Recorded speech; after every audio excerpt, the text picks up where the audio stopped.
Esta conferencia comenzará a grabarse.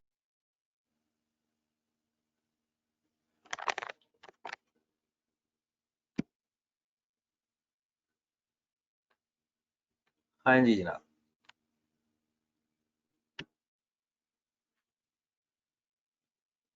कल आपको एक क्वेश्चन दिया था कि लैंड परचेज्ड एट 1/1/2016 ₹2000, उसकी फेयर वैल्यू होगी 1/1/17 को 2500, 18 को 2800, 19, 20, 20, 21 और 22। ओके,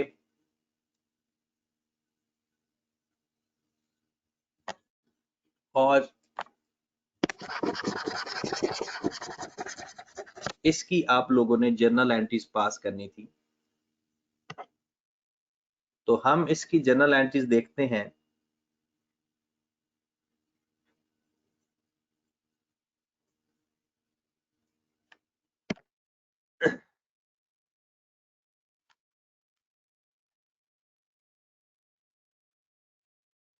तो लैंड परचेज एट 1/1/16, यहां से ही एंट्रीज पास करना शुरू कर देते हैं।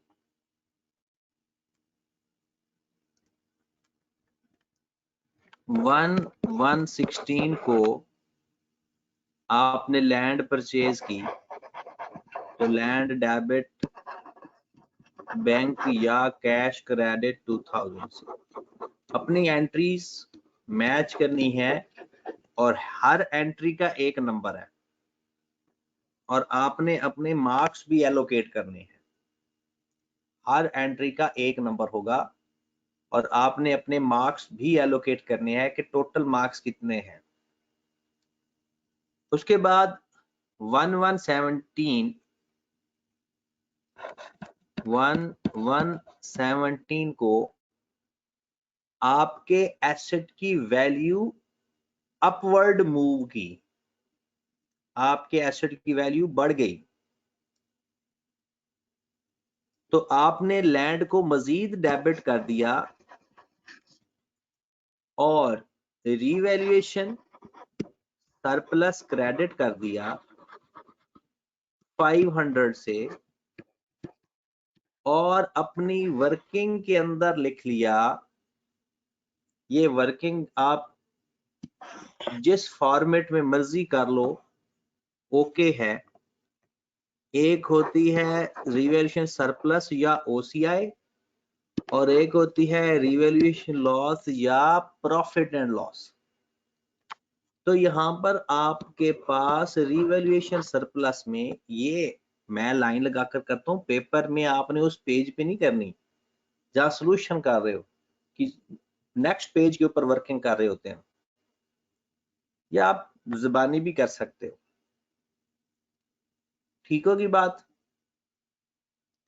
1/1/17 के बाद 1/1/18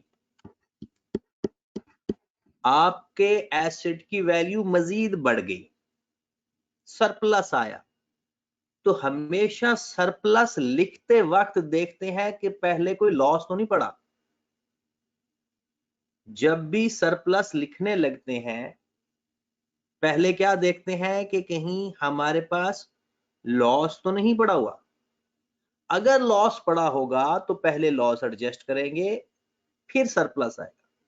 तो इसमें तो पहले लॉस पड़ा ही नहीं हुआ, तो हम मजीद अपना सरप्लस क्रेडिट कर देंगे। कितनी अमाउंट से?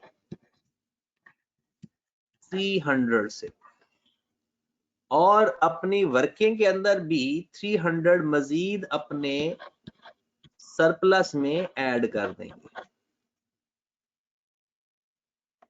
ओके होगी बात। फिर 1/1/19 को हमारा एसेट हो गया 2400 का। 2400 से मुराद 400 एसेट की वैल्यू कम हो गई, रिवैल्यूएशन लॉस आ गया। लेकिन रिवैल्यूएशन लॉस उस वक्त तक नहीं लिखते जब तक कि पहले सरप्लस एडजस्ट ना हो जाए।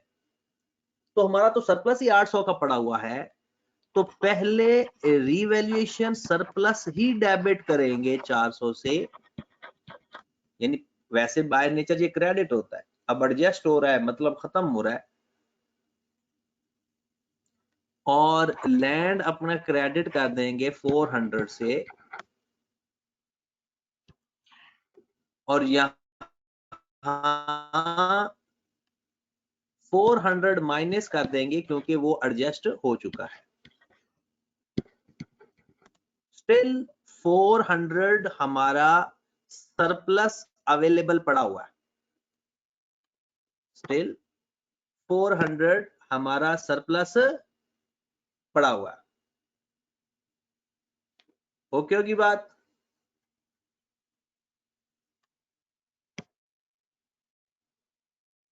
उसके बाद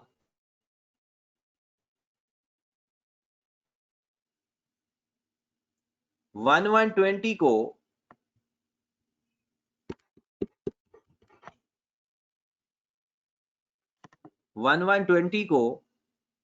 हमारा एसेट मजीद 400 से कम हो गया,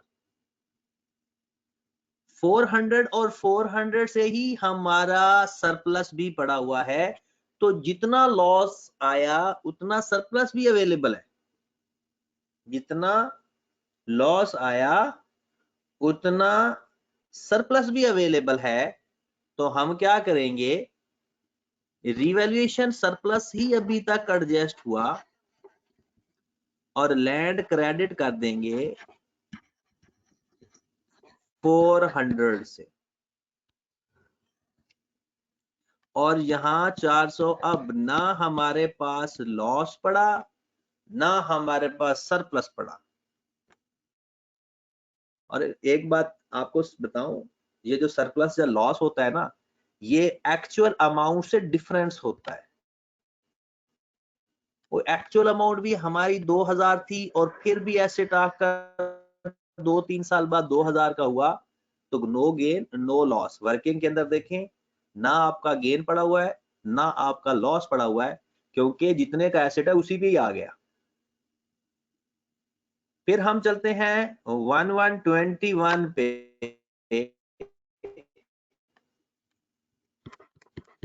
हमारा एसेट 300 से मजीद कम हो गया, हमारा एसेट 300 से मजीद कम हो गया, तो हम क्या करेंगे, हम अपने एस रिवैल्यूएशन लॉस लिखेंगे, और रिवैल्यूएशन लॉस लिखने के लिए हमारे पास सरप्लस भी नहीं पड़ा, क्योंकि पहले तो सरप्लस एडजस्ट करते हैं, सरप्लस तो 0 है, तो हम फिर डायरेक्ट रिवैल्यूएशन लॉस लिख देंगे या प्रॉफिट एंड लॉस 300,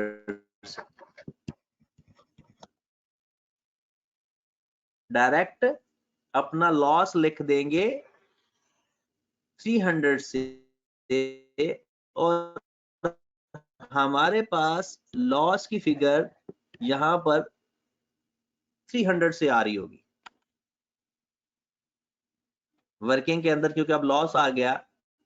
फिर आ जाए लास्ट एंट्री 1122, हमारा एसेट हो गया 2200 का, मतलब 500 से एसेट की वैल्यू बढ़ गई। लैंड डेबिट 500 से, हम देखेंगे क्या लॉस पड़ा है, बिल्कुल पड़ा हुआ है। रिवैल्यूएशन लॉस पहले एडजस्ट हुआ 300 से, बाकी की जो अमाउंट आएगी वो जाएगी फिर सरप्लस में, रिवैल्यूएशन सरप्लस 200 से, और आपकी वर्किंग भी चेंज हो जाएगी, यहां पर 200 आ जाएगा। लो मेरे भाई, अपने अपनी मार्किंग करें, 1 2 3 4 5 6 7, आखिरी एंट्री 2 नंबर की, बाकी सारी एंट्री 1 नंबर की, अपने अपने मार्क्स बताएं। आखिरी एंट्री 2 नंबर की है,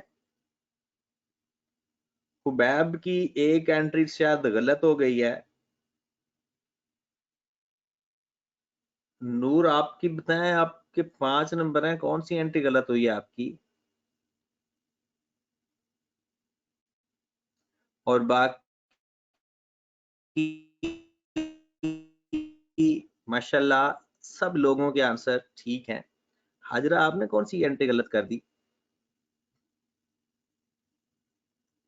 चलें अब आगे आ चलते हैं। तो एक ना इंट्रोडक्शन था रिवैल्यूएशन का, कोई बंदा सर सवाल ये पूछना चाह रहा है? सर 2019 में ना आपके ये रेवोल्यूशन में लॉस लिखा होगा, ये हाँ जी, सरप्लस की जगह, तो ये नहीं लाजमी है गलत है सर? ना, क्योंकि सरप्लस अब बिल्कुल लाजमी है, सरप्लस रिवर्स किया है, क्योंकि अगर लॉस लिखोगे तो सरप्लस तो रिवर्स हुआ ही ना, फिर आपका जी सरप्लस हुआ ही ना। जी ठीक है सर। ठीक है, दुरे अदनान आपकी कौन सी एंट्री गलत है? किस साल वाली एंट्री आपकी गलत है?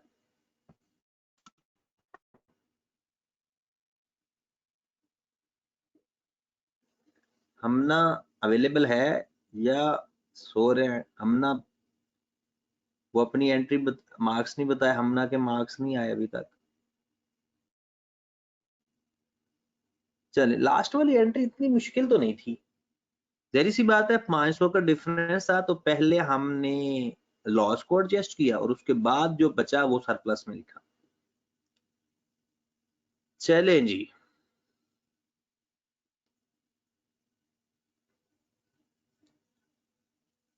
अब अगर कोई बात पूछनी है तो पूछ लें, वरना आज फिर हम रिवैल्यूएशन फॉर डेप्रिशिएबल एसेट्स के लिए चलते हैं। रिवैल्यूएशन फॉर डेप्रिशिएबल एसेट्स, ठीक है, बड़ा ध्यान से और आराम आराम से पढ़ेंगे, ताकि किसी भी तरह से अगर पेपर आता है ना, हमारे क्वेश्चन यानी पेपर के अंदर आना तो है, क्वेश्चन किसी न किसी स्टाइल से तो आना ही है, तो एट लीस्ट हम मिनिमम पासिंग मार्क्स तो ले सके, मिनिमम। मैक्सिमम तो हमारी यही कोशिश होती है कि हमारा सारा सवाल ठीक हो, लेकिन हर क्वेश्चन में मिनिमम हमारी यही कोशिश होती है कि पासिंग मार्क्स जरूर हों। और उसके लिए सबसे अच्छी बात और जो लाजमी बात है कि आप साथ साथ इसको डिस्कस करते जाए, और मैं भी डेली बेस पर क्वेश्चन देता रहूंगा आपको। चले जी, नेक्स्ट आते हैं, डेप्रिशिएबल एसेट्स अगर होंगे तो रिवैल्यूएशन कैसे करें? ठीक है, revaluation for depreciable assets,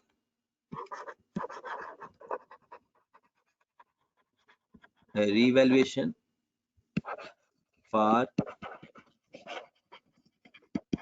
depreciable assets.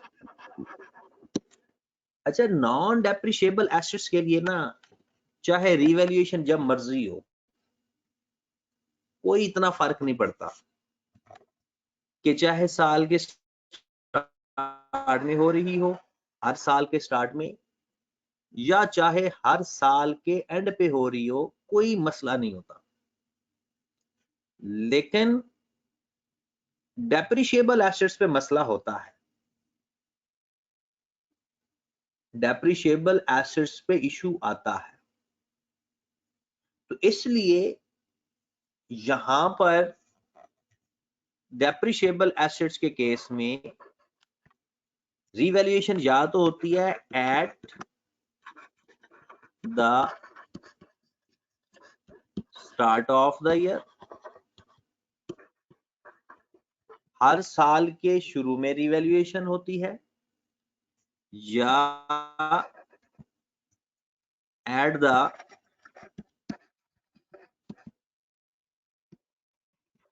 And of the year.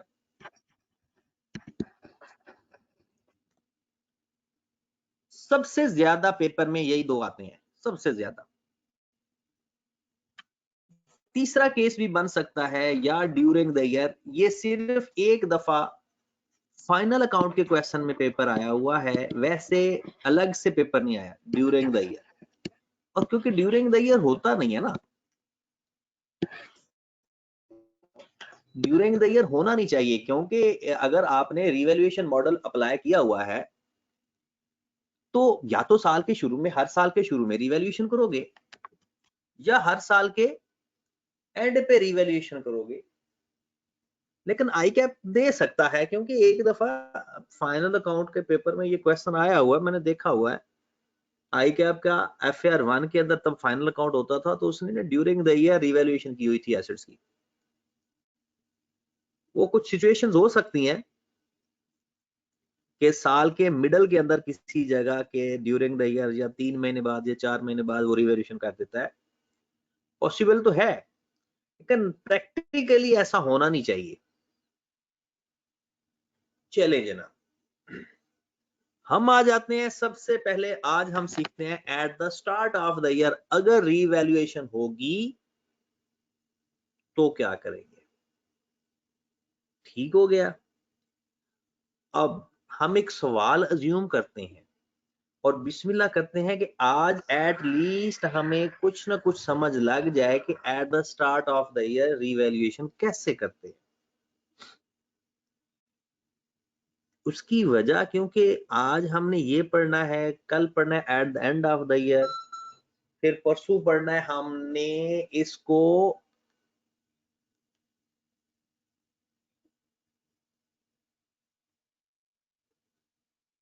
यानी चेंज इन एस्टिमेशन के साथ पढ़ना है, क्योंकि चेंज इन एस्टिमेशन आपको पता है हर जगह आता है। चेंज इन एस्टिमेशन हर जगह आ जाता है IAS 16 से रिलेटेड। तो फिर हमने चेंज इन एस्टिमेशन भी इसके साथ पढ़ना है, क्योंकि मुझे याद है कि हमने इम्पेयरमेंट के अंदर ये बात डिस्कस करनी थी कि चेंज इन एस्टिमेशन हो जाए साथ तो क्या करते हैं। तो पेपर में आई कैप भी ज्यादातर चेंज इन एस्टिमेशन भी दे रहा है साथ साथ। ठीक है, तो चेंज इन एस्टिमेशन भी देखेंगे और साथ हम ये भी देखेंगे कि eight the end of the year हो तो किस तरह रिवैल्यूएशन करते हैं, और एट द स्टार्ट हो तो किस तरह से करते हैं। आज भी कुछ लोग अपनी नींद के मजे ले रहे हैं और क्लास के बाद ही या सेकंड टाइम ऐसे जाना शुरू हो जाएंगे कि सर क्लास का लिंक भेज दें। मुझे भेजने में कोई इश्यू नहीं है, लेकिन प्रॉब्लम ये है कि वो क्वालिटी से बंदे को समझ नहीं लग पाता। इसमें तो ये होता है ना कि आप अगर आपको कोई इशू आता है तो आप साथ सीख लेते हो। सवाल लिखे जरा, और अगर नींद आ रही है तो मुंह धो के आओ। ऑन भाई, अगर आपको नींद आ रही है तो जाओ नहीं मुंह धो सर, के आओ। जाग रहा हूँ। क्या टाइम पे सो जाता हूँ मैं रात को। गुड, ये बहुत अच्छी बात है कि बंदा नमाज तरावी पढ़ के सो जाया करे और फिर अपनी सारी क्लासेस लेके फिर थोड़ा सा आराम कर लिया करे, कैलूला जिसे कहते हैं। जी बिस्मिल्लाह करते हैं जनाब। क्वेश्चन है हमारे पास,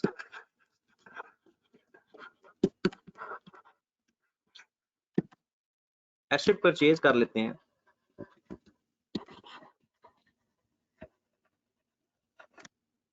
asset purchased eight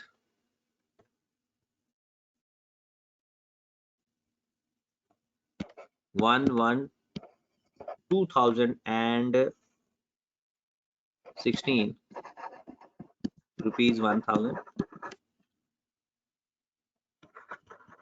Rate of depreciation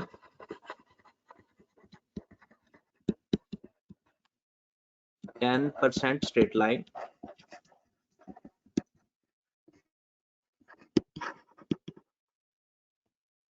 Entity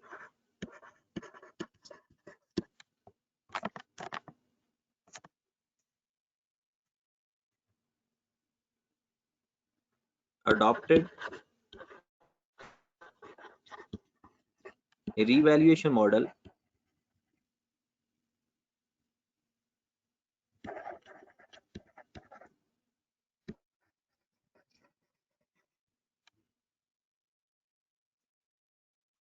तो fair value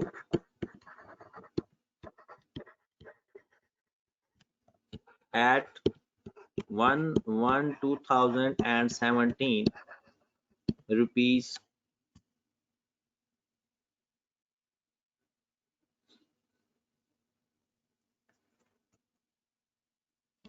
1200. Fair value at 1/1/2018 rupees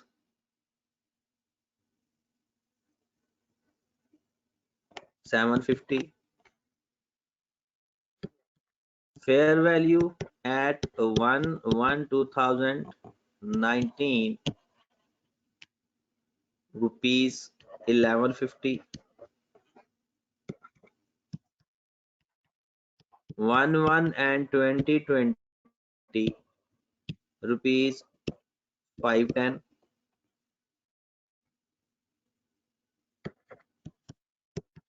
1/1 and 21 rupees 800. Suppose ये हमारा सवाल है। अभी हम जनरल एंट्री सीखते हैं रिवैल्यूएशन मॉडल में। अभी हम जनरल एंट्री सीखते हैं और बड़ी ध्यान से चीजें सीखनी है।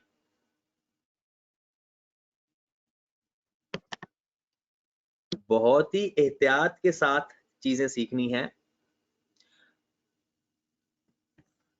क्योंकि कल जो इस टाइम सो रहे थे अभी उन्हें समझ लग रही है। मैं नाम नहीं लूंगा, सिर्फ वैसे ही आप बता दें कि कल जो इस टाइम सो रहे थे क्या अभी उनको सही तरह से समझ लग रही है? क्योंकि पिछला सवाल तो मैंने वैसे तो उसकी रिकॉर्डिंग सेंड कर दी थी, तो मुझे उम्मीद है कि वो लेक्चर सुनकर ही आए होंगे।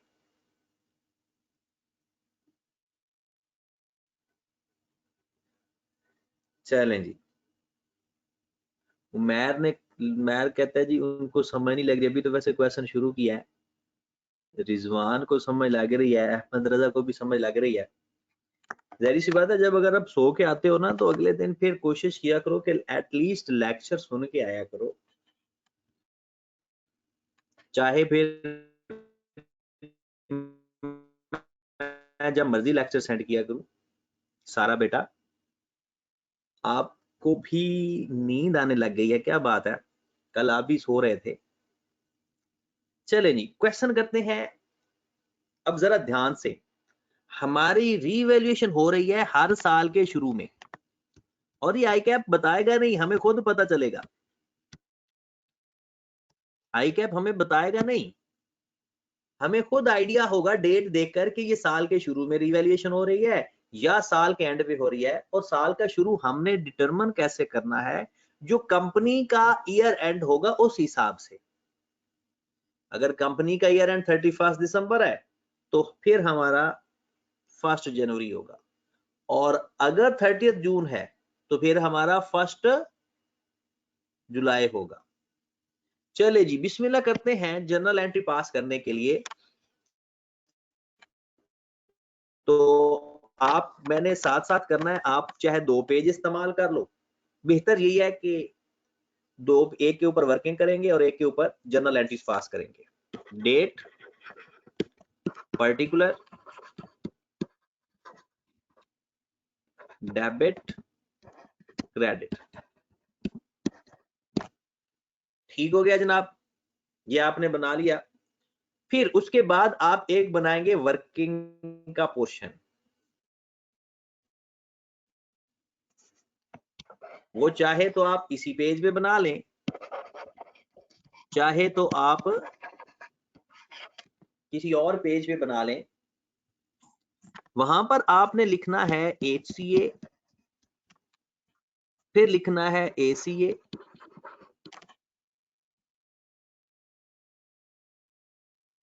फिर लिखना है OCI, और फिर लिखना है प्रॉफिट एंड लॉस। ये 4 कॉलम कंपल्सरी नहीं है, जब पेपर में हम सवाल करेंगे ना तो 3 कॉलम से चलेंगे, लेकिन फिलहाल 4 कॉलम इसलिए बनवा रहा हूं कि किसी जगह हमें जरूरत पड़ती है 4 कॉलम्स की।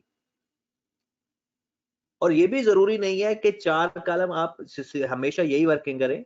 बाद में एक दफा सीख लेंगे ना चीजें, फिर हम उसको शॉर्टकट से शॉर्टकट कर सकते हैं, यानी फिर हम जितना मर्जी उसको शॉर्टकट करें।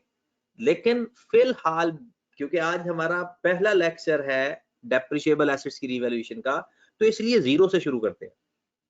फिर जैसे जैसे हमारी गिरफ्त पक्की होती जाएगी फिर हम चीजों को देखते हैं।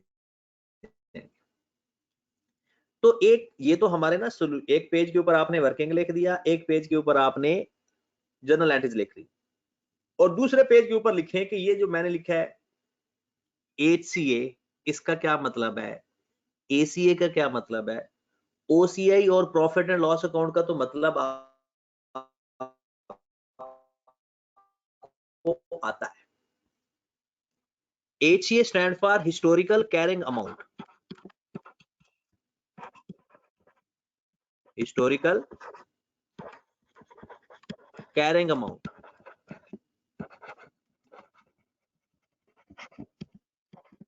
Historical carrying amount. आपको पता है कैरिंग अमाउंट किसे कहते हैं? बुक वैल्यू को। कैरिंग अमाउंट किसे कहते हैं? बुक वैल्यू को।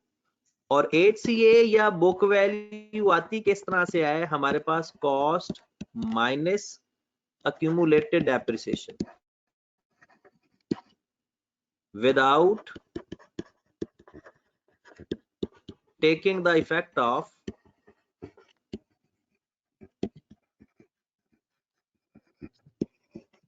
revaluation। मतलब क्या है कि चाहे रिवैल्यूएशन हो रही है या नहीं हो रही, हम देखेंगे कि रिवैल्यूएशन हो ही नहीं रही, तो तब उसकी बुक वैल्यू क्या होगी? That is historical carrying amount.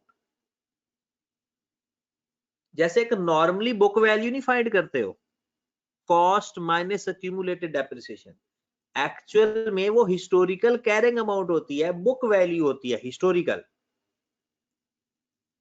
ठीक है, उसे हम कहते हैं HCA, एब्रीविएशन इस्तेमाल करेंगे। डन होगी बात? फिर बाद एक एब्रीविएशन इस्तेमाल करेंगे, actual carrying amount.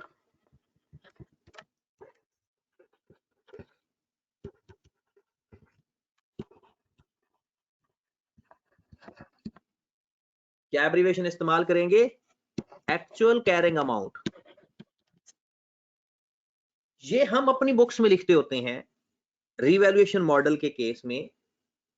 Actual carrying amount का मतलब क्या होगा कि हमें ये कैसे फाइंड करेंगे? ACA बराबर होगा रीवैल्यूड अमाउंट, कॉस्ट में से नहीं, जो हम करेंगे ना revalued amount,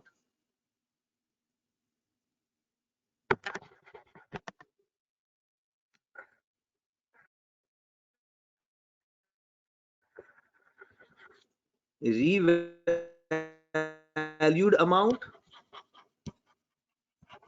minus subsequent accumulated depreciation, minus subsequent accumulated depreciation।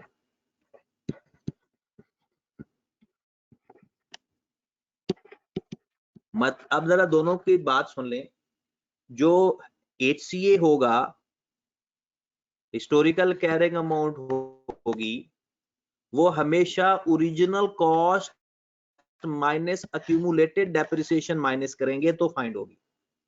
और जो एक्चुअल कैरिंग अमाउंट फाइंड करेंगे, वो जब एसेट की दोबारा रिवैल्यूएशन बार बार नहीं हो रही थी, कभी वो 10,000 का हो जाता है, कभी वो 15,000 का हो जाता है, कभी वो 50,000 का हो जाता है, वो वाली अमाउंट माइनस उसको बाद में हम डेप्रिशिएट करेंगे, तो वो माइनस करेंगे, तो वो कहलाएगी हमारी ACA, मतलब actual carrying amount.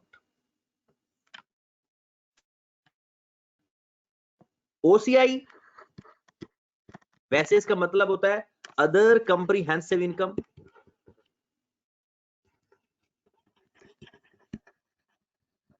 Other comprehensive income, और ये इसमें लिखे क्या आगे? Revaluation surplus. जब जब रिवैल्यूएशन सरप्लस प्लस माइनस होगा, OCI के कॉलम में एडजस्टमेंट करेंगे, और ये होता क्या है? Part of the equity.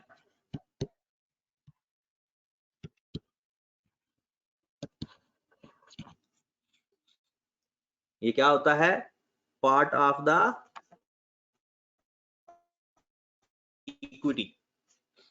फिर हमने लिखा प्रॉफिट एंड लॉस अकाउंट। जब जब रिवैल्यूएशन लॉस होगा, वो हम लिखेंगे प्रॉफिट एंड लॉस अकाउंट के अंदर। ये एब्रीविएशन जो हमने इस्तेमाल करनी है अपने क्वेश्चन के अंदर वो ये है। तो बिस्मिल्लाह करें जनाब, रेडी हो, तैयार हो। ये एक सवाल ही आज हो पाएगा और इसको बड़े ध्यान से सीखना है क्योंकि कल मैंने आपको इस तरह का क्वेश्चन देना भी है करने के लिए। जी बिस्मिल्लाह करते हैं। आपने एसेट खरीदा 1000 का 1116 को,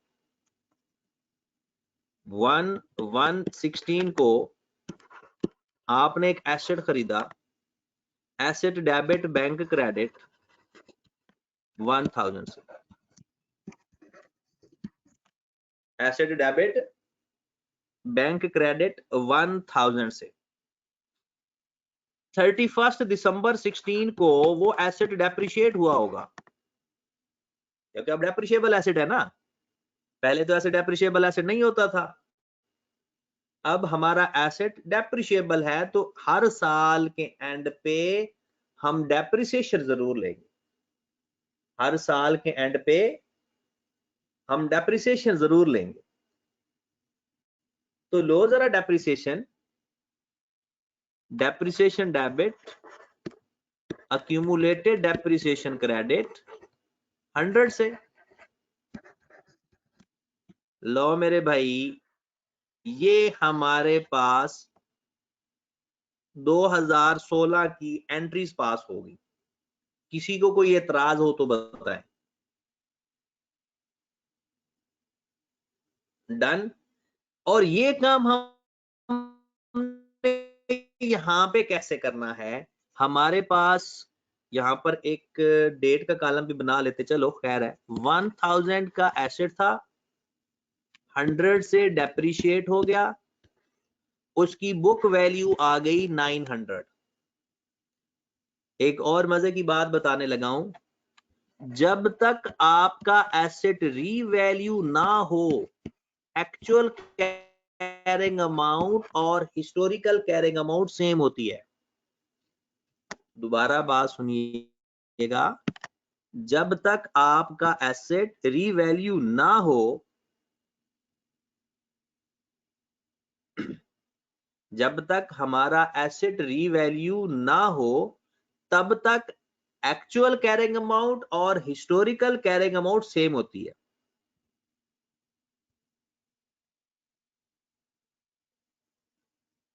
ओके की बात सर जी। सर ये किस तरह होती है? वो तो रीवैल्यूड में से सब्सिक्वेंट डेप्रिसिएशन को माइनस करने से आती है। एक्चुअल कैरिंग अमाउंट का मतलब होता है हमने बुक्स में कौन सी लिखनी है, और अभी एसेट रीवैल्यू ही नहीं हुआ तो फिर तो वही बुक में लिखेंगे ना जो कैरिंग अमाउंट आ रही है। एक्चुअल कैरिंग अमाउंट एक्चुअल में ये हम अपनी बुक्स में जाकर लिखते हैं, हिस्टोरिकल नहीं लिखते होते।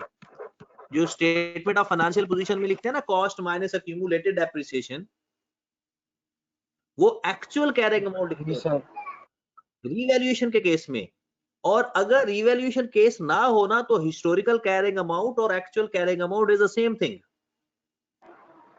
Okay sir. क्या अब इस क्वेश्चन के अंदर अभी तक एसेट रीवैल्यू नहीं हुआ तो हमारी एक्चुअल कैरिंग अमाउंट और हिस्टोरिकल कैरिंग अमाउंट सेम है। ठीक है, अब आ जाओ जरा ध्यान से एक्टिव हो जाओ जरा। जो चीज मैं अभी सिखाने लगा हूं, मीसम अपने नेट को ठीक करो या छत पे बैठ जाओ, किधर इधर ऐसी जगह पर बैठो जहां पर नेट ठीक आ रहा हो। आप बार बार आप एग्जिट हो रहे हो, ठीक है ना। नेट अगर ठीक आ रहा है तो फिर आपको कॉल आ जाती है बार बार, कोई मसला तो है ना। चले सर आपकी तरफ से भी आ रहा है मसला। 1117 को हमारा एसेट रीवैल्यू हुआ, 1117 को हमारा एसेट रीवैल्यू हुआ। ओके की बात। 1117 को हमारा एसेट 1200 का हो गया, हमारा एसेट क्या हो गया 1200 का। अब जरा गौर फरमाएं, हमने अपनी एक्चुअल कैरिंग अमाउंट को चेंज करना होता है, हिस्टोरिकल को कभी चेंज नहीं करना, हिस्ट्री कभी चेंज नहीं करते होते। जब भी रिवैल्यूएशन करने लगनी है आपने अपनी एक्चुअल कैरिंग अमाउंट देखनी है, तो हिस्टोरिकल को तो चेंज नहीं करना। हमारे पास ये एसेट आ रहा है 900 का, ये 900 वाला एसेट हमारा 1200 का हुआ है, क्योंकि 100 का तो डेप्रिशिएट हो गया था ना। 100 का एसेट हमारा डेप्रिशिएट हो गया था, 100 का एसेट हमारा डेप्रिशिएट हो गया था। बात क्लियर हुई? तो हमारा सरप्लस आ रहा है या लॉस आ रहा है? 900 से हमारा एसेट 1200 का हो गया, तो हमारा एसेट 300 से सरप्लस आ गया। 300 से कितना आ गया? सरप्लस आ गया। ये बात क्लियर हुई? अगर ये बात क्लियर हुई है तो अब जरा सरप्लस लिखने की एंट्री पास कर लें। अब जरा कौन बंदा है जो अभी भी सो रहा है? मैं क्योंकि एंट्री बताने लगा हूं। 300 का सरप्लस आ रहा है, तो डेप्रिशिएबल एसेट्स के केस में जब भी रीवैल्यूएशन करो दो एंट्रीज पास करते हैं। जब भी अपना एसेट रीवैल्यू करो दो एंट्रीज पास करते हैं। एक एंट्री में पिछली जितनी अक्यूमुलेटेड डेप्रिसिएशन आई होती है वो खत्म करते हैं। अक्यूमुलेटेड डेप्रिसिएशन टू एसेट एक एंट्री पास करते हैं, इसे कहते हैं एलिमिनेशन ऑफ डेप्रिसिएशन। क्या कहते हैं? पिछली जितनी डेप्रिसिएशन आ चुकी होती है उसकी एक एंट्री पास करते हैं, accumulated depreciation debit, asset credit. क्योंकि जनरल एंट्री में भी तो एसेट हमारा 900 से होना चाहिए ना, तो हम पहले अपना एसेट क्रेडिट करते हैं। ओके होगी बात?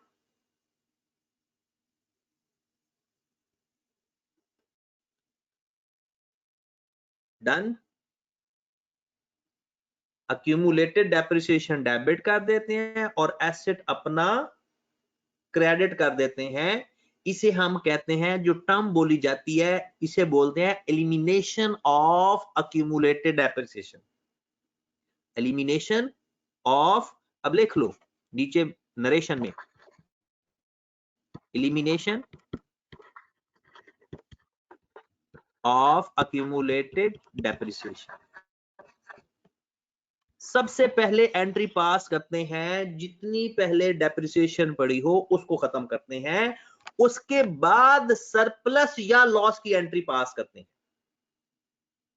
जब भी जिंदगी में रीवैल्यूएशन करने लगो डेप्रिशिएबल एसेट्स के केस में, जब भी इलिमिनेशन करने लगो डेप्रिशिएबल एसेट्स के केस में, तो सबसे पहले अक्यूमुलेटेड डेप्रिसिएशन की इलिमिनेशन करनी है और उसके बाद सरप्लस या लॉस की एंट्री पास करनी है। हाँ, एक और केस है वो बाद में डिस्कस करूंगा, क्योंकि अभी आमना सामना तो है नहीं। वो बड़ी मजे की बातें आज तक वो पेपर में डिस्कस नहीं हुई, ना पेपर में ना किसी बुक में। लेकिन आई कैप चीज ही वही देखता है जो किसी जगह ना हो, वो हम डिस्कस जरूर करेंगे। ठीक है, अगली बात देखते हैं। फिर अब आ जाओ asset debit, revaluation surplus credit या ओसीआई क्रेडिट 300 से। लो मेरे भाई, ये एंट्री पास होगी मेरी रीवैल्यूएशन सरप्लस की। दोबारा बात बताऊं, सबसे पहला काम क्या करना है? एलिमिनेशन करनी है डेप्रिसिएशन जब भी रीवैल्यूएशन करो, फिर उसके बाद सरप्लस या लॉस जो भी आ रहा होगा उसकी एंट्री पास करें। डन। क्या 31 दिसंबर 17 को डेप्रिसिएशन लेंगे? जब साल का एंड होगा तो क्या हमें डेप्रिसिएशन लेनी चाहिए? बताया जी भी सर। करो साथ, यस नो। अच्छा, अब्दुल मोइज का बड़ा प्यारा सवाल है कि सर एलिमिनेशन क्यों करते हैं? अब्दुल मोइज एलिमिनेशन इसलिए करते हैं क्योंकि एसेट को बुक वैल्यू पे लाना होता है।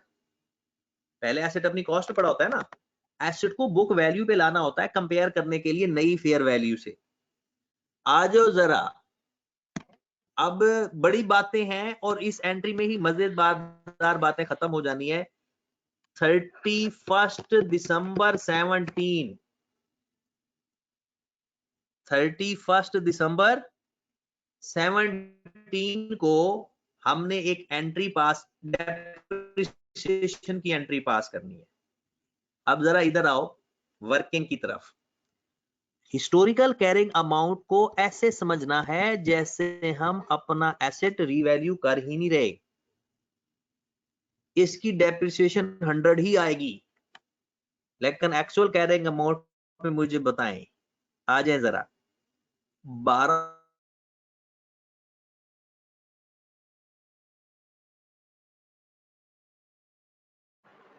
सर आवाज नहीं आ रही आपकी। को डेप्रिशिएट करूंगा, 100 को डेप्रिशिएट करूंगा या 900 डेप्रिशिएट करना चाहिए या चाहिए?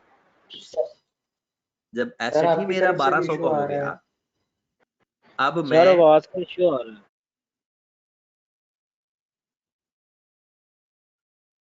आवाज का इश्यू आ रहा है। बस आप फिर ना 1 मिनट वेट करोगे, सिर्फ 1 मिनट, मैं वो नेट चेंज कर देता हूँ।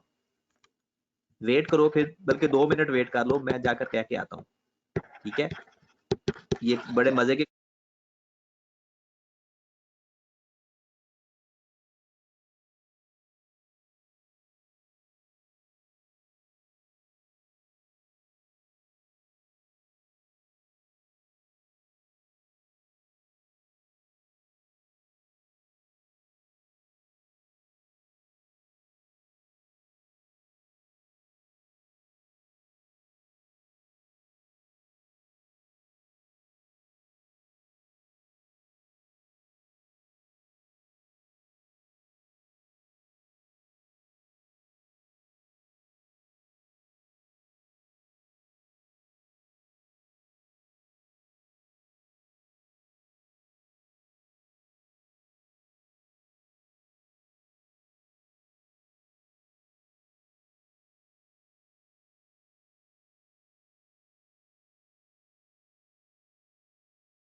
हाँ जी जनाब, अब आवाज बेहतर हुई?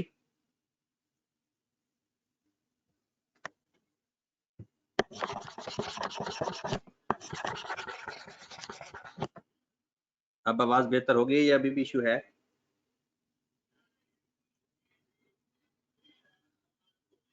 चलें जी, आ जाओ फिर।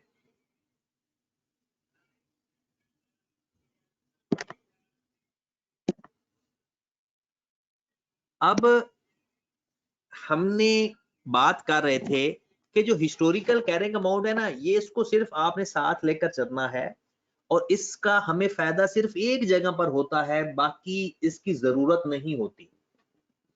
फिलहाल कंपैरिजन करने के लिए हमें जरूरत हो सकती है, फिलहाल कंपैरिजन करने के लिए हमें जरूरत हो सकती है, लेकिन इसका इतना फायदा नहीं है जनरल एंट्रीज पास करते हुए। लेकिन हिस्टोरिकल का मतलब है कि हमने यही देखना है कि जैसे हमारा एसेट रिवैल्यू हुआ ही नहीं, तो स्ट्रेट लाइन मेथड है, 1000 का 10% आ जाएगा। लेकिन 1200 को हमने डेप्रिशिएट कैसे करना है, अब जरा गौर फरमाना। 1200 को डेप्रिशिएट करने का मैं तरीका बता रहा हूं। फेयर वैल्यू को या री वैल्यू को ये आपने इसके नीचे नहीं लिखना, साइड पे लिखना है। रीवैल्यूएशन के केस में मैं आपको डेप्रिशिएट करने का तरीका बता रहा हूं। अगर स्ट्रेट लाइन मेथड होगा तो कैसे डेप्रिशिएट करेंगे, और अगर WDV होगा तो डेप्रिशिएट कैसे करेंगे। अगर स्ट्रेट लाइन होगा तो डेप्रिसिएशन लेने का तरीका सुन लें। रीवैल्यूड अमाउंट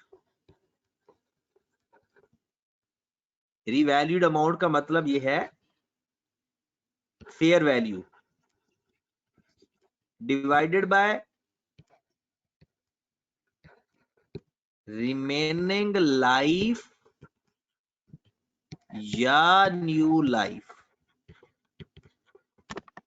रिमेनिंग लाइफ या न्यू लाइफ, रिमेनिंग लाइफ या न्यू लाइफ। न्यू लाइफ से मुराद अगर लाइफ चेंज हो जाएगी तो नई लाइफ ले लेंगे, और अगर लाइफ चेंज नहीं होगी तो रिमेनिंग लाइफ ले लेंगे। और WDV के केस में डेप्रिसिएशन कैसे लेते हैं, revalued amount multiplied by rate. ये बड़ा आसान सा काम है। Revalued amount multiplied by rate.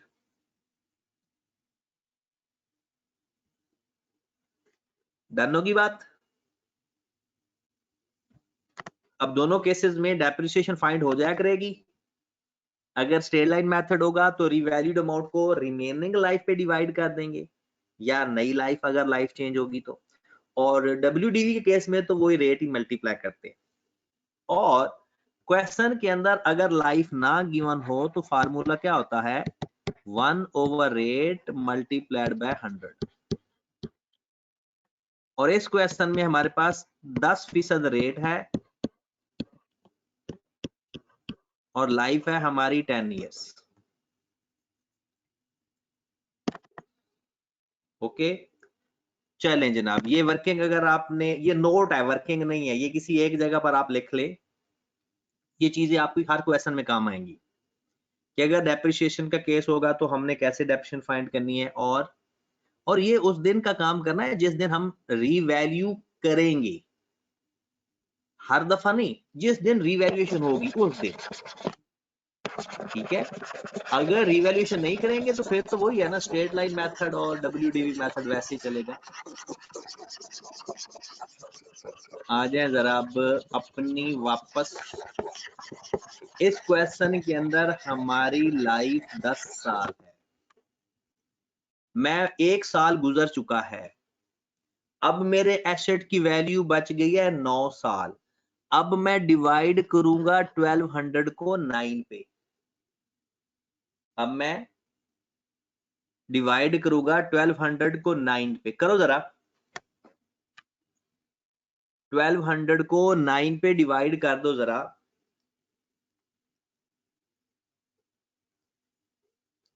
133.3।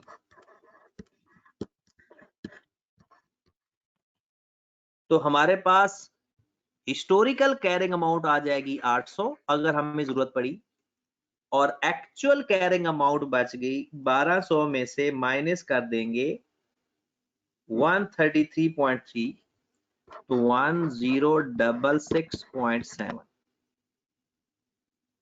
जी जनाब, डेप्रिसिएशन फाइंड करना आई या नहीं? डेप्रिसिएशन फाइंड हो जाएगी अब। चलें जी, अब डेप्रिसिएशन की एंट्री भी पास कर लें। 31 दिसंबर 17 को depreciation debit, accumulated depreciation credit. 100 से एंट्री पास करेंगे डेप्रिसिएशन की या 133 से? 100 से एंट्री पास करेंगे या 133 से? बताओ यार। सर 133 से। 133 गुड हो गया। मैंने इसलिए पूछा है क्योंकि आगे आने वाले काम में आप लोगों के साथ एक ज्यादती होने लगी है। 133.3।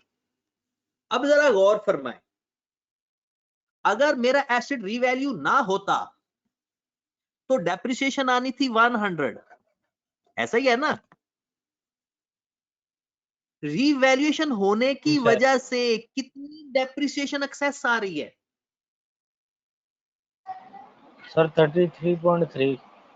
हाँ जी, अगर हमें मेरा एसेट रीवैल्यू ना होता तो मेरे एसेट की डेप्रिसिएशन आनी थी 100, और अगर एसेट रीवैल्यू हुआ जिसकी वजह से एक्सेस डेप्रिसिएशन आ रही है 33 की, तो मेरे भाई अगर रीवैल्यूएशन की वजह से ज्यादा हो रही हो तो एक्सेस डेप्रिसिएशन की भी एक एंट्री पास करते हैं। एक्सेस डेप्रिसिएशन की भी एक एंट्री पास करते हैं। वो एक्सेस डेप्रिसिएशन की एंट्री क्या होती है और ये पास कब करते हैं? जब भी डेप्रिसिएशन फॉर द ईयर लोगे उस वक्त अगर आपकी डेप्रिसिएशन हिस्टोरिकल डेप्रिसिएशन से ज्यादा आए तो उसकी एक एंट्री पास करते हैं। और वो एंट्री बनती क्या है? A revaluation surplus debit, retain earning credit. ये होती है एक्सेस डेप्रिसिएशन की एंट्री।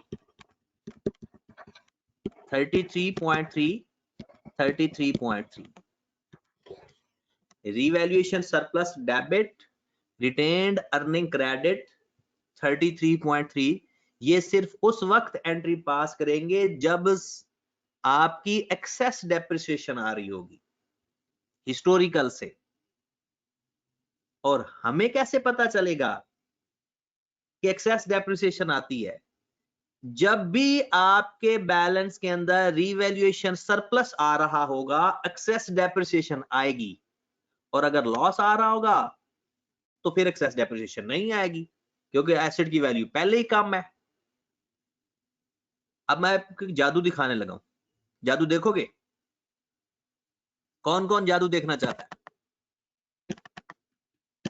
हाँ जी जनाब, अली है, अली हसन।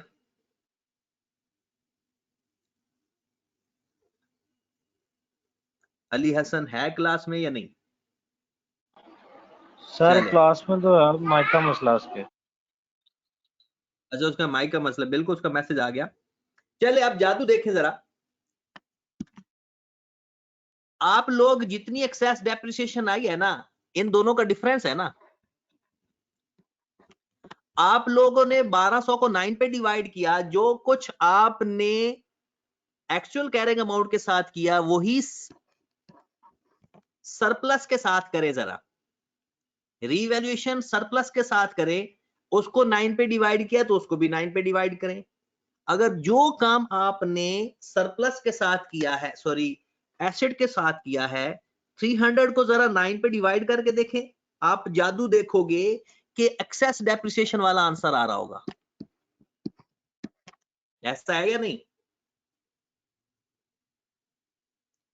जो डिफरेंस हिस्टोरिकल कैरिंग अमाउंट और हिस्टोरिकल डेप्रिसिएशन और एक्चुअल डेप्रिसिएशन का आ रहा होगा, वही डिफरेंस अगर आप सरप्लस को या लॉस को 9 पे डिवाइड करोगे तो वही आंसर आएगा। इससे भी अगला जादू देखें, 300 से जरा माइनस करें 33.3, कितना आंसर आ रहा है?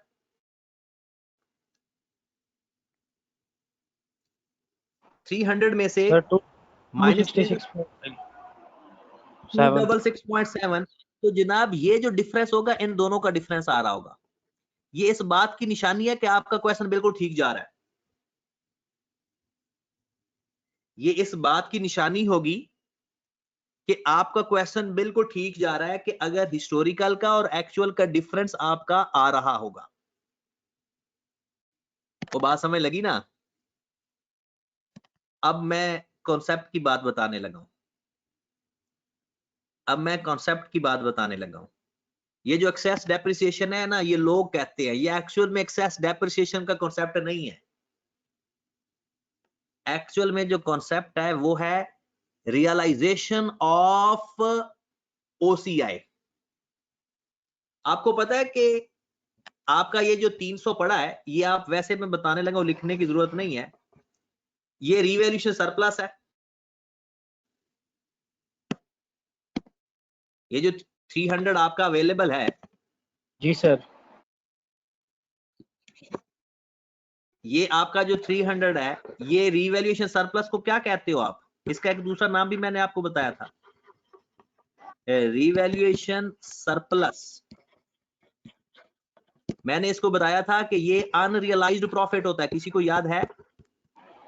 यस सर, ये अनरियलाइज्ड प्रॉफिट होता है, राइट? अब एसेट की लाइफ बाकी 9 साल रहती है, तो स्टैंडर्ड हमें कहता है कि जो आपका सरप्लस है ना, इसको भी 9 पे डिवाइड करके जितना आंसर आएगा उतना प्रॉफिट रियलाइज कर लो। जो आपके पास अनरियलाइज्ड प्रॉफिट पड़ा हुआ है ना, कि जो आपने जाकर इक्विटी में लिखना है, उसमें से 33.3 का जो आ रहा है, इतना आपका एसेट तो इस्तेमाल हो गया है ना, तो उसी एसेट का सरप्लस पड़ा हुआ है ना, तो इस सरप्लस को अपने प्रॉफिट का हिस्सा बना लो। और जरा आओ, मैंने रिवैल्यूएशन सरप्लस डेबिट कर दिया, ओसीआई रिटेन अर्निंग क्रेडिट कर दिया, और आप लोग इंट्रोडक्शन टू अकाउंटिंग का पेपर जैसे मर्जी हुआ है, ये तो पता है ना retained earning profit and loss account का होता है हिस्सा। आपको याद होगा कि हमने सीखा था कि रिटेन अर्निंग अगर प्रॉफिट एंड लॉस अकाउंट में पड़ा हो तो जाकर कैपिटल में ऐड होता है, वो प्रॉफिट ऐड होके, तो ये वही रिटेन अर्निंग है। रिटेन अर्निंग एक्चुअल में प्रॉफिट एंड लॉस अकाउंट का लेजर होता है। रिटेन अर्निंग तो जितना एसेट इस्तेमाल होता जाएगा, उसका जो सरप्लस पड़ा होता है वो उतनी अमाउंट से रियलाइज हो जाएगा। अब आपका जो सरप्लस पड़ा हुआ है वो 300 नहीं पड़ा हुआ, बल्कि 266.7 पड़ा हुआ है। अब आपका सरप्लस 300 नहीं पड़ा हुआ, बल्कि 266.7 पड़ा हुआ है। तो जनाब खत्म होगी, सारी बातें हमने बड़ी डिटेल में कर ली। अब सारी बातें रिपीट होती रहेंगी। दोबारा मैं एक दफा बताने लगा हूं, एक दफा दोबारा होशो हवास में बातें सुन लो जी मेरे भाई। सबसे पहले जब रिवैल्यूएशन होती है, अक्यूमुलेटेड डेप्रिसिएशन रिवर्स करते हैं, इसे हम बोलते हैं एलिमिनेशन, ठीक है, या एडजस्टमेंट ऑफ अक्यूमुलेटेड डेप्रिसिएशन, ठीक है। पहली एंट्री वो पास करेंगे, फिर दूसरी एंट्री पास करेंगे, हमारा एसेट रिवैल्यू हुआ, कि एसेट डेबिट हुआ तो डेबिट कर देंगे, क्रेडिट हुआ तो, और ये एंट्री कब पास करनी है? साल के शुरू में, मतलब जिस दिन रिवैल्यूएशन हो रही है। डन? आगे आते हैं, फिर साल का एंड, सबसे पहले डेप्रिसिएशन की एंट्री पास करेंगे। अगर एक्सेस डेप्रिसिएशन आएगी तो जितनी एक्सेस डेप्रिसिएशन आएगी उसको रियलाइज करेंगे या एक्सेस डेप्रिसिएशन को एलिमिनेट करेंगे। तो एक्सेस डेप्रिसिएशन दो तरीकों के साथ आ सकती है, या हिस्टोरिकल का और इनका डिफरेंस ले लो तो भी आ जाएगी, या सरप्लस को डिवाइड करोगे तो भी आ जाएगी। सवाल का पता कैसे चलेगा कि हम ठीक जा रहे हैं? ये आंसर इनके डिफरेंस बराबर आएंगे, और हो सकता है अगर हमारे क्वेश्चन के अंदर उसने हमसे डिस्क्लोजर्स ना पूछे हों, अगर क्वेश्चन के अंदर हमसे उसने डिस्क्लोजर्स ना पूछे हों, तो हमने फिर HCA के कॉलम आगे बनाएंगे ही नहीं, HCA का कॉलम हम बनाएंगे ही नहीं। बात क्लियर हुई? तो फिर हम सिंपल बगैर HCA से भी काम चल जाएगा, लेकिन अभी ये बातें हमने नहीं करनी। अभी वापस आओ यहां पे, ये 4 एंट्री सीखनी है। ओके होगी बात? और आज के लिए बस इतना ही है। कल मैं यहां से ही आगे स्टार्ट करवाऊंगा। मैं इस लेक्चर को आपको सेंड करूंगा, आपने ये एंट्री चारों सीखनी है। कल इंशाल्लाह मजीद हम इसी क्वेश्चन को आगे लेकर चलेंगे। तो आपने क्वेश्चन के आगे और कुछ नहीं लिखना अभी, क्योंकि इस क्वेश्चन को मैंने दोबारा यहां से ही स्टार्ट करवाना है। ठीक है जनाब? क्योंकि आगे क्वेश्चन कंप्लीट नहीं होना और मेरी अगली क्लास का टाइम हो जाना है, इसलिए यहां तक ही इसको रखते हैं। ठीक है जनाब? ओके जी, अल्लाह हाफिज।